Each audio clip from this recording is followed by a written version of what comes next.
Quarter ফাইনালের প্রথম লেগে অলিম্পিক লিওর সঙ্গে ২-২ গোলে ড্র করেছে ম্যানচেস্টার ইউনাইটেড। শেষ ৮-এর অপর ম্যাচে ফ্রাঙ্কফুর্টের সঙ্গে ১-১ গোলে ড্র করেছে আরেক ইংলিশ ক্লাব টটেনহ্যাম। আর উয়েফা কনফারেন্স লিগে লেগিয়া ওয়ারশোকে ৩-০ গোলে হারিয়েছে চেলসি।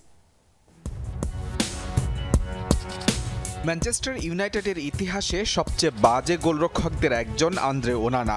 এমন মন্তব্য কোনো সাধারণ সমর্থকের নয়, খোদ সাবেক রেড ডেভিল তারকা নেমাঞ্জা ম্যাটিকের।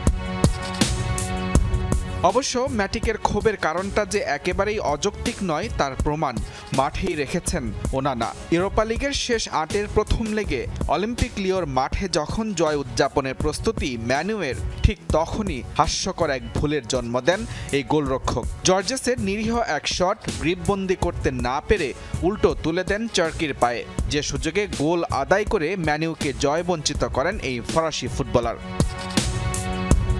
ওনানার ভুলের শুরুটা অবশ্য ম্যাচের ২৫ মিনিটেই। থিয়াগো আলমাডার দুর্বল ফ্রিকিকে থাকলেন দর্শক হয়েই। তবে সেই হতাশা ঘুচে লেনি ইরো ও জিরাকজির গোলে জয়ের দিকে যাচ্ছিল ইংলিশ ক্লাবটি, কিন্তু শুরুর মতো শেষটাও ভুলেই সাজালেন ওনানা, আর তাতেই ড্রয়ের হতাশা নিয়ে মাঠ ছাড়তে হয় তার দল ম্যানচেস্টার ইউনাইটেডকে। শেষ ৮-এর অপর ম্যাচে ড্রয়ের আক্ষেপ আরেক ইংলিশ ক্লাব টটেনহ্যাম হটস্পারের। ঘরের মাঠে অবশ্য হুগো একিতিকের গোলে শুরুতেই পিছিয়ে পড়ে ক্লাবটি। ২৬ মিনিটে পেদ্রো পুরো গোল করলে সমতায় ফেরা হলেও ম্যাচের বাকি সময়ে জয়সূচক গোলের দেখা আর পায়নি টটেনহ্যাম।